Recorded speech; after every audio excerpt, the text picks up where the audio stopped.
I did my first paragliding in Guatemala last week, and I want to tell you guys a few things that I learned from my experience. So if you are thinking of doing it, your experience will be more enjoyable and less overwhelming, especially if you are someone who is scared of heights like me. First, let's talk about the fear factor. Everybody thinks that paragliding is scary because you get this sinking feeling in your stomach and it feels like a roller coaster, but it is not. Yes, the takeoff might look a little scary, but once you're up there, it is really smooth and you're literally flying like a bird. And it's more like a floating feeling than like a falling feeling, if you know what I mean. Yes, I was screaming, but from my face, you can kind of make out that it was more from a place of excitement than from a place of fear.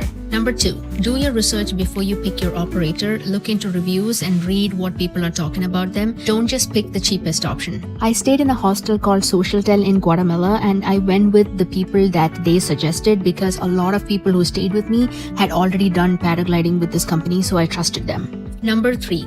Weather is everything. If your operator cancels on you because of bad weather, trust them because that means that they're not pushing it for the money. Most companies will reschedule it for you for another favorable day, so don't keep paragliding to your last day of the trip. Number 4, wear comfortable clothes that are not too tight or too baggy. Bring layers because sometimes it can be cold up there. I did bring my jacket, but my pilot said that it was a warmer day, so we didn't need it, and so I ended up not using it. Trust them because they've been flying from the same location multiple times a day, so they know what they're talking about. Number 5, you don't have to be super fit or fearless in order to go paragliding. Kids do it and people over 60 years also do it. I did it scared and it was one of the coolest experiences I've ever had. You just have to be able to run a few steps before takeoff and you're ready for paragliding. Number 6, the duration of the flight. You literally get to decide how long or how less you want to stay up there. You are a beginner, 15 to 20 minutes is plenty. My pilot asked me if I wanted to stay a little bit longer, so I did that and it was totally cool. It's really up to you.